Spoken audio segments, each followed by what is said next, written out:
할렐루야! 오늘은 금요일 즐거운 주말입니다. 오늘 또 하나님께서 기쁨과 즐거움이 충만하도록 여러분에게 은혜와 복을 주시기를 축원합니다. 오늘 함께 보실 말씀은 마태복음 12장 46절부터 50절 말씀입니다.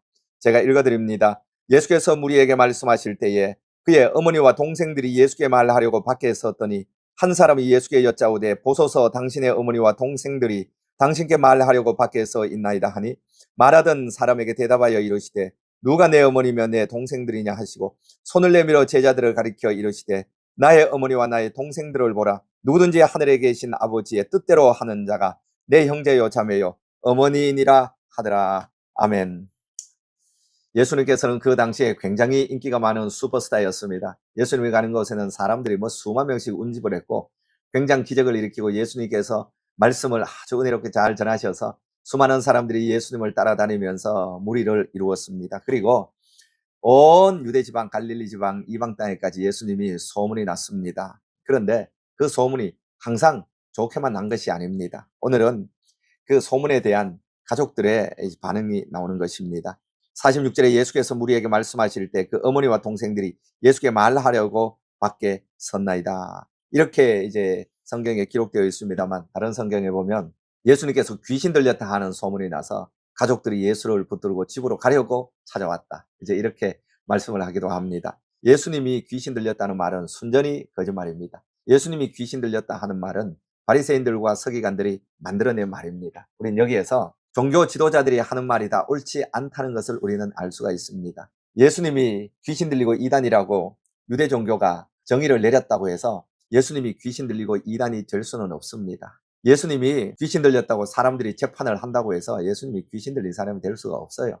그리고 뿐만 아니라 바울이 복음을 전할 때 이단 중에 괴수라고 했는데 그렇다고 해서 바울이 이단이 되는 것이 아닙니다. 중세 수많은 사람들이 이단으로 정죄받아서 교회로부터 화형을 당하고 죽었는데 교회가 그렇게 정죄한다고 해서 이단이 되는 게 아니에요. 교회가 성인으로 인정한다고 그 사람이 성인이 되는 것도 아닙니다. 존 위클리프 이단으로 정죄받아 죽었는데 그렇다고 이단입니까? 마틴 루터가 이단으로 정죄받았는데 이단입니까? 종교개혁 시대 제세례파들이 이단으로 정죄받았는데 이단이라고 할 수가 있습니까? 오늘날 한국교회도 그렇습니다. 한국교회로부터 이단으로 정죄받은 사람들이 많습니다. 이미 돌아가신 분 이야기합시다. 이용도 목사님, 한국교회가 이단으로 정죄했지만 저는 그분이 왜 이단인지 모르겠어요. 그리고 몇몇 교회들, 한국교회가 이단으로 정죄한 교회들이 있습니다. 이단성이 분명한 이단은 있어요. 정명석이 같은 것, 여호와 증인 같은 것, 몰몬교 같은 것, 이런 것들은 정확하게 이단입니다.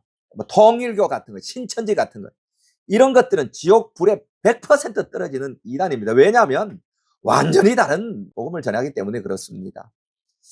그런데 칼뱅주의자들이 이단이라고 정죄했다고 해서 그 시대에 제세례파가 이단일 수 있겠어요? 퀘이커 교도들이 이단일 수가 있는지 저는 모르겠습니다.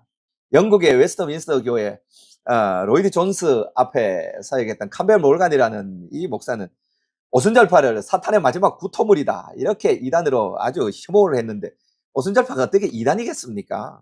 그러니까 어떤 정통 교단에서 이단으로 정죄한다고 해서 이단은 아니에요. 조금 위험할 수도 있지만 이단은 아니에요. 제가 지난주 하박에서도 말했습니다만 김기동이나 류광수나 한국에서 이단으로 정죄를 내렸습니다. 제가 거기에 대해서 말을 하지 않습니다. 그렇다면 WCC도 이단이라고 하라고요. WCC도 이단이라고 해야 그게 정당한 겁니다. 그런데 WCC는 이단성이 명백합니다. 종교 다원주의입니다. 그런데 이단으로 정죄했던 합동, 감리교 이런 사람들이 다 WCC에 속해 있어요. 순복음, 합동, 성결교, 감리교, 구세군 이런 사람들이 김기동이나 유광수를 다 이단이라고 그러잖아요. 그런데 그보다 제가 보기엔 10배가 더 이단이에요. WCC는 종교 다원주의거든요. 1972년도가 4년도가 거기에서 이화여대 교수를 초청해서 초원제를 드렸다는 거죠. 무당 행사를 했다니까요. 유일하게 예수 그리스도의 십자가만 구원이다. 이걸 믿지 않는다니까요. 그런데 그건 세계적인 조직적 규모가 크니까 한국교회 거기에 다 속해 있어요. 합동하고 고심, 그 몇 교단 빼놓고는 전부 다 속해 있습니다. 아니, 더 큰 이단에 속해 있으면서 그래서 그런 사람들은 그보다 훨씬 이단성이 적은데 문제는 있어요.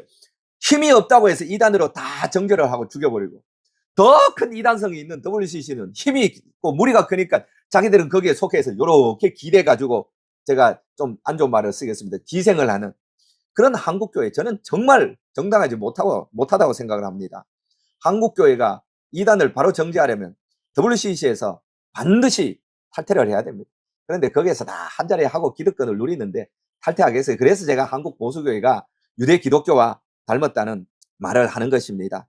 어쨌든 이렇게 돼서 예수님이 귀신 들렸다고 해서 가족들이 예수를 잡으려고 온 것입니다. 우리가 또 여기에서 하나 배우는 건요, 참 가장 가까이 있는 사람이 복음을 영접하기 어렵다는 것을 우리가 배웁니다. 예수님이잖아요. 가족이잖아요. 그러면 가장 먼저 복음을 듣고 가장 먼저 관심을 기울일 것 같은데 가족이 가장 관심이 없고 가족이 가장 무지하다는 것입니다. 이건 참 희한합니다. 저도 목회를 해보면서 그런 걸 경험을 하고 많은 목사님들이 그런 경험을 합니다. 가족들이 믿지 않아요. 그래서 제일 어려운 것이 가족 전도입니다. 여러분, 남편 아내가 예수 믿고 자녀들이 예수 믿는 것 정말 감사하시기 바랍니다. 예수 믿지 않은 남편, 예수 믿지 않는 아내 전도하려면요 너무너무 어렵습니다. 너무 가까이 있기 때문에 듣지 않아요. 무시해요. 예수님의 동생들과 어머니가 예수님 보고 귀신 들렸다 그러고 잡으러 온 것입니다. 그리고 또 하나는요, 예수님께서 누가 내 어머니며 내 동생들이냐, 하나님의 뜻대로 행하는 자가 내 형제요 자매요 어머니니라. 예수님은 말씀을 전할 때 이미 이 세상의 혈육관계를 초월하셨습니다. 예수님은 하나님의 아들로 이 세상에 온 거지 마리아의 아들로 온 게 아니에요. 카톨릭은 이 마리아를 너무 높여서 마리아가 뭐 아기 예수를 안고 있는 그런 형상을 냈는데 이거 정말 잘못된 겁니다. 여기 보세요. 마리아가 예수를 믿지 않았다니까요. 미쳤다는 소식을 듣고 마리아가 자기 동생들 데리고 네 형 잡아서 집으로 돌아오자 그러고 왔다니까요. 예수님을 항상 마리아 품에 안긴 어린아이로 보는 건 이건 신성모독입니다. 마리아는 인간이에요. 마리아는 아무것도 아니에요. 죄인이에요. 예수님을 낳기 위한 한 수단이었을 뿐이에요. 나귀가 대감을 태우고 다닌다고 해서 나귀가 특별한 존재입니까? 이 나귀 아니면 다른 나귀로 태우면 되는 거예요. 마리아가 그런 존재예요. 그런데도 우리는 마리아를 높이는 그런 사람들을 보고 있으니 하나님께서 마음에 진리의 눈을 뜨게 하여 주시기를 바랍니다. 중요한 것은요, 하나님의 뜻대로 순종하는 것이 중요한 것이니라. 혈육이 중요한 것이 아니고 친인척 관계가 중요한 것이 아니고 하나님의 말씀대로 그 뜻을 헤아리고 순종하는 것이 하나님의 자녀요 내 형제 자매다, 이렇게 말씀을 합니다. 이 순간에 예수님은 이미 혈육의 관계를 뛰어넘었어요.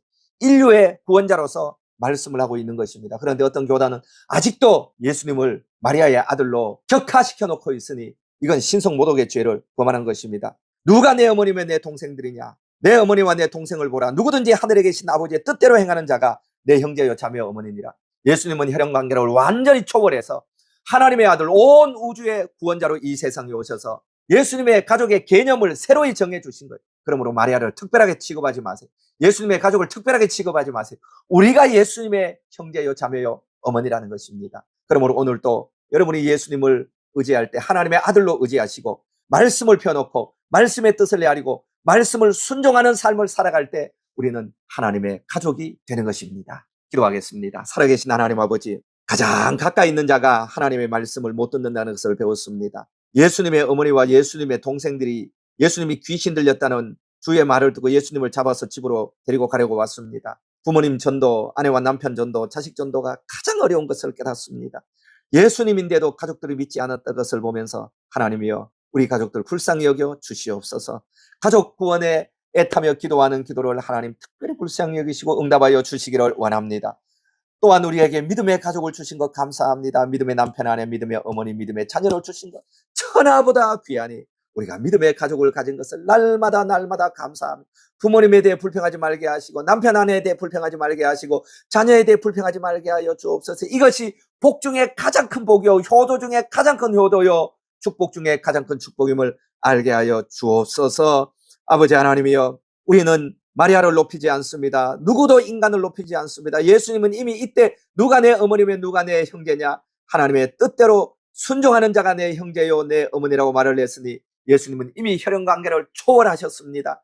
여전히 이 혈연관계에 매여서 아기 예수를 안고 있는 그런 어리석은 일을 하는 그런 집단들을 주님이여 깨닫게 하시고 불쌍히 여겨 주시고, 하나님이여 우리가 예수 그리스도를 천지의 주인으로 우리의 천하의 구원자로 보게 하여 주시고 사람을 높이지 말고 예수님만 높이며 예수님만 찬송하며 예수님께만 영광을 돌리며 오늘 또 하나님 말씀을 헤아리고 순종해서 하나님의 가족의 일원이 됨을 입증하고 증거하는 하나님의 자녀로 살아가게 하여 주옵소서. 성령 하나님이 오늘도 주님의 뜻 안에서 순종하여 주님의 가족됨을 온천하에 증거하는 복 있는 생을 살게 하여 주시기를 원하며 하박이 가족들 기도에 응답하여 주옵소서. 감사드리며 주 예수 그리스도 이름으로 간절히 기도드리옵나이다. 아멘.